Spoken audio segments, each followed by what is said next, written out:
सर्वोच्च न्यायालय ने कोलकाता दुष्कर्म और हत्या मामले पर स्वतः संज्ञान लिया। मंगलवार को मामले की सुनवाई।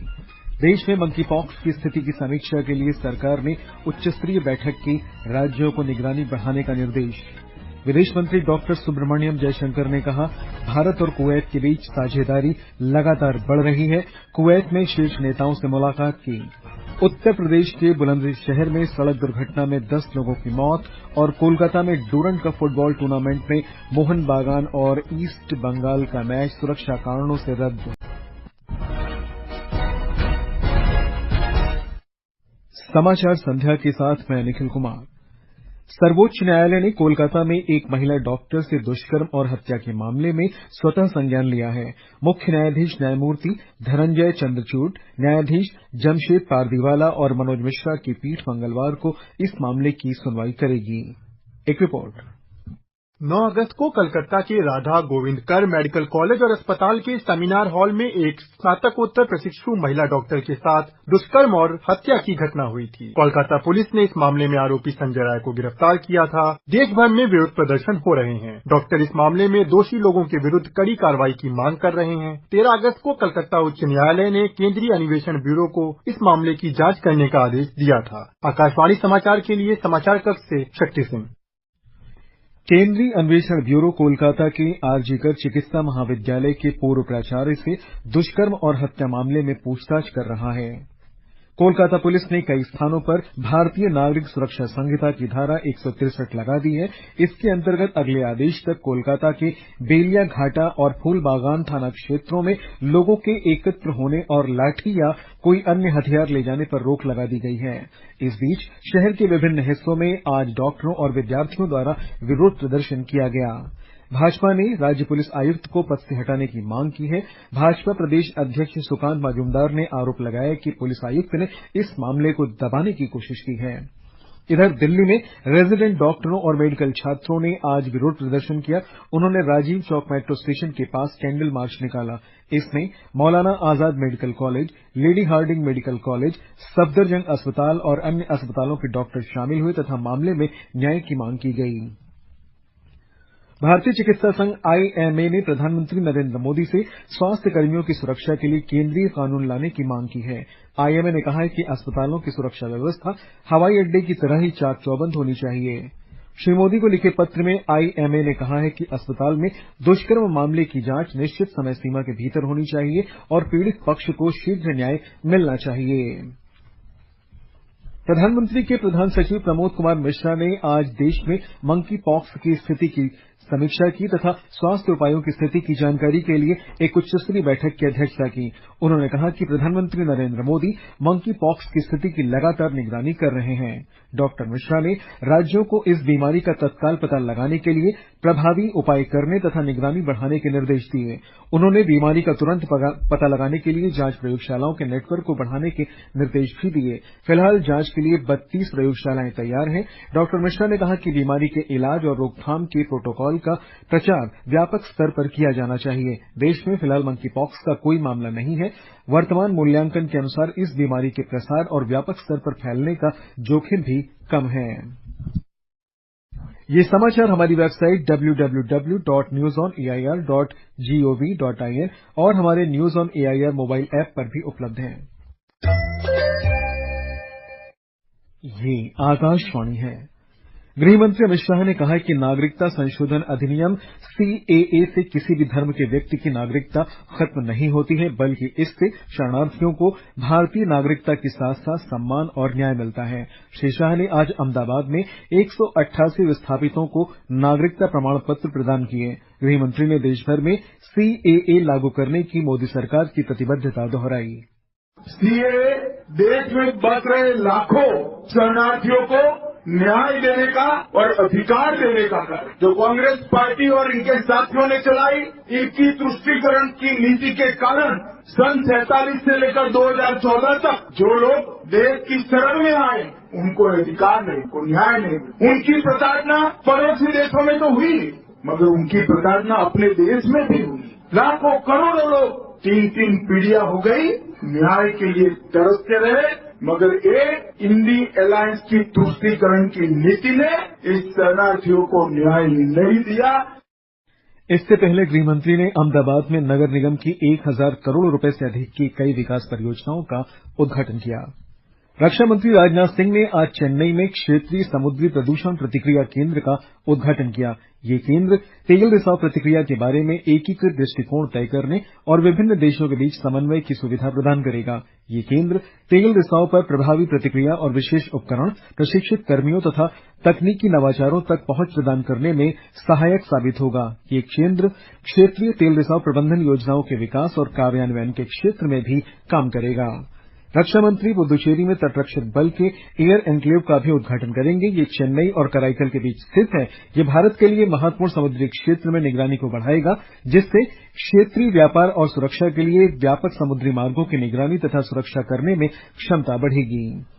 खाद्य प्रसंस्करण मंत्री चिराग पासवान ने आकाशवाणी से खास बातचीत में कहा है कि भारत में किसानों की आय बढ़ाने, राज्यों के राजस्व की वृद्धि और युवाओं के लिए रोजगार के अवसर पैदा करने के लिए खाद्य प्रसंस्करण क्षेत्र में बहुत सी क्षमताएं हैं।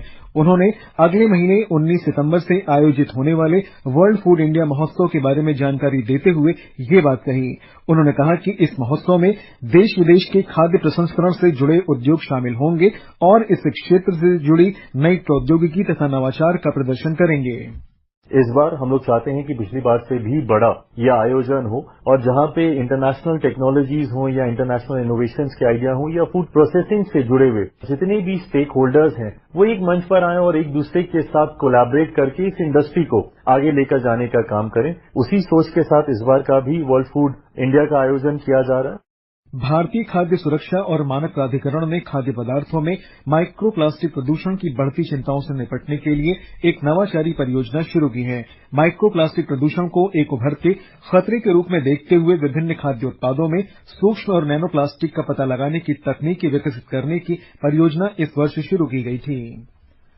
केंद्रीय जनजातीय कार्य मंत्री जुएल ओराम की पत्नी झिंग्या ओराम की ओडिशा के भुवनेश्वर में एक निजी अस्पताल में डेंगू के उपचार के दौरान मृत्यु हो गई।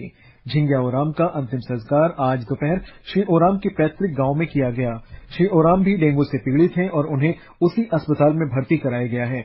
उन्हें कल दिल्ली में अखिल भारतीय आयुर्विज्ञान संस्थान ले जाया जाएगा।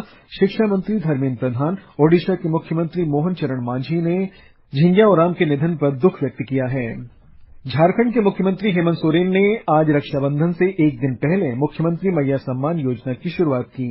श्री सोरेन ने योजना का शुभारंभ करते हुए 57,120 महिला लाभार्थियों को 1,000 रुपए की पहली किस्त सीधे उनके बैंक खाते में जारी की। इस योजना के अंतर्गत 21 से 50 वर्ष तक की महिलाओं को प्रतिमाह 1,000 रुपए यानी सालाना 12,000 रुपए की वित्तीय सहायता मिलेगी। झारखंड के पूर्व मुख्यमंत्री चंपई सोरेन ने आरोप लगाया है कि झारखंड मुक्ति मोर्चा में उनका अपमान हुआ है।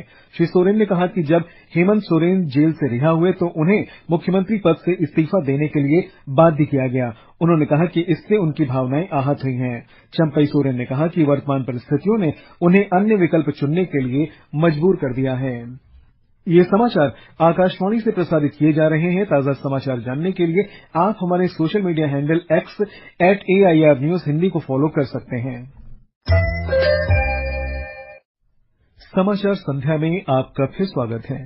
विदेश मंत्री सुब्रमण्यम जयशंकर ने कहा है कि भारत और कुवैत के बीच साझेदारी लगातार बढ़ रही है। डॉक्टर जयशंकर ने कुवैत के एक दिन के दौरे के दौरान कई शीर्ष नेताओं से मुलाकात की। एक रिपोर्ट। डॉक्टर जयशंकर ने कुवैत के प्रधानमंत्री शेख अहमद अब्दुल्ला अल अहमद अल जबर अल सबा से मुलाकात की और दोनों देशों के बीच बढ़ते संबंधों को मजबूत करने पर प्रधानमंत्री की प्रतिबद्धता को स्वीकार किया। दोनों नेताओं के बीच आर्थिक सहयोग बढ़ाने की संभावनाओं पर भी चर्चा हुई। डॉक्टर जयशंकर ने कुवैत के क्राउन प्रिंस से भी मुलाकात की और दोनों देशों के बीच साझेदारी को नई ऊंचाइयों तक ले जाने की साझा प्रतिबद्धता पर जोर दिया। उन्होंने भारत और कुवैत के बीच सद्भावना और मित्रता के सदियों पुराने संबंधों पर बल देते हुए भारत के राष्ट्रपति और प्रधानमंत्री दोनों को शुभकामनाएं भी दी। समाचार कक्ष से मनोज। नेपाल की विदेश मंत्री डॉक्टर आरजू राणा देउबा आज 5 दिन की भारत यात्रा पर नई दिल्ली पहुंची। श्रीमती देउबा कल विदेश मंत्री डॉक्टर सुब्रमण्यम जयशंकर के साथ बैठक करेंगी।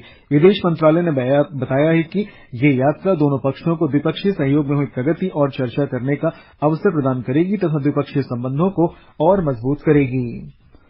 मलेशिया के प्रधानमंत्री दातो सेरी अनवर बिन इब्राहिम कल से 3 दिन की यात्रा पर भारत आएंगे। ये उनकी मलेशिया के प्रधानमंत्री के रूप में पहली भारत यात्रा है। विदेश मंत्रालय ने कहा है कि वे प्रधानमंत्री नरेंद्र मोदी के साथ द्विपक्षीय वार्ता करेंगे। वे राष्ट्रपति द्रौपदी मुर्मू और विदेश मंत्री डॉक्टर एस जयशंकर से भी मिलेंगे।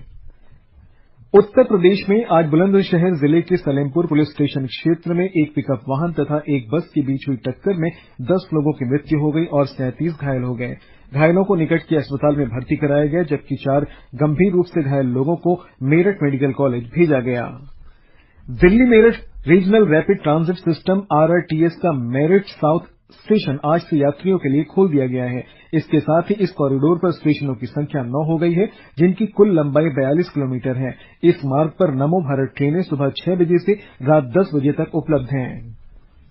राष्ट्रपति द्रौपदी मुर्मू ने रक्षाबंधन की पूर्व संध्या पर लोगों को शुभकामनाएं दी हैं। राष्ट्रपति ने अपने संदेश में कहा कि ये त्योहार भाई बहन के बीच परस्पर विश्वास और प्रेम को सशक्त बनाता है। मौसम विभाग ने आज और कल के लिए देश के पूर्व उत्तर हिस्से में तेज बारिश का ऑरेंज अलर्ट जारी किया है। विभाग के वैज्ञानिक डॉक्टर नरेश कुमार ने कहा कि बिहार, छत्तीसगढ़ और देश के दक्षिण क्षेत्र में मूसलाधार बारिश होने की संभावना है। कुछ दिनों से एक लो प्रेशर बना हुआ है, जिसका जो पोजीशन है साउथ बांग्लादेश और एडजॉइनिंग एरिया, तो उसके प्रभाव से हमने वेस्ट बंगाल, नागालैंड, मणिपुर, मिजोरम, त्रिपुरा इस सब डिवीजन में ऑरेंज अलर्ट दे रखा है। वेरी हैवी का अनुमान है। और उसके बाद बिहार में थोड़ा रेनफॉल एक्टिविटी बढ़ सकती है और छत्तीसगढ़ में भी वेरी हैवी रेनफॉल एक्टिविटी होने का अनुमान है। पश्चिम बंगाल के कोलकाता में आज मोहन बागान और ईस्ट बंगाल के बीच खेला जाने वाला डूरंड कप का मैच सुरक्षा कारणों से रद्द कर दिया गया। ऐसी खबरें थी कि दोनों टीमों के समर्थक महिला डॉक्टर दुष्कर्म तथा हत्या मामले में विरोध प्रदर्शन करेंगे और न्याय की मांग करेंगे। आकाशवाणी का समाचार सेवा प्रभाग साप्ताहिक कार्यक्रम पब्लिक स्पीक में कल रात अंतरिक्ष क्षेत्र में उभरते अवसर विषय पर परिचर्चा प्रसारित करेगा। कार्यक्रम में नई दिल्ली के क्षेत्रीय सुदूर संवेदन केंद्र उत्तर के उप महाप्रबंधक डॉक्टर समीर सरन विशेषज्ञ होंगे। ये कार्यक्रम आकाशवाणी के गोल्ड चैनल और अतिरिक्त मीटरों पर रात 9:30 बजे से प्रसारित होगा। श्रोता टेलीफोन नंबर 01123421050 और 01123314444 पर प्रश्न पूछ सकते हैं। इसके अलावा व्हाट्सएप नंबर 9289094044 पर भी सवाल पूछे जा सकते हैं। #AskAIR के साथ एक्स पर भी सवाल पोस्ट किए जा सकते हैं। और अंत में मुख्य समाचार एक बार फिर। सर्वोच्च न्यायालय ने कोलकाता दुष्कर्म और हत्या मामले पर स्वतः संज्ञान लिया। मंगलवार को मामले की सुनवाई। देश में मंकी पॉक्स की स्थिति की समीक्षा के लिए सरकार ने उच्चस्तरीय बैठक की। राज्यों को निगरानी बढ़ाने का निर्देश।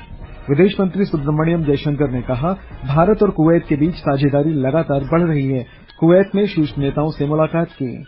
उत्तर प्रदेश के बुलंदशहर में सड़क दुर्घटना में 10 लोगों की मौत। और कोलकाता में डूरंड कप फुटबॉल टूर्नामेंट में मोहन बागान तथा ईस्ट बंगाल का मैच सुरक्षा कारणों से रद्द। इसके साथ ही समाचार संध्या का ये अंक समाप्त हुआ। नमस्कार।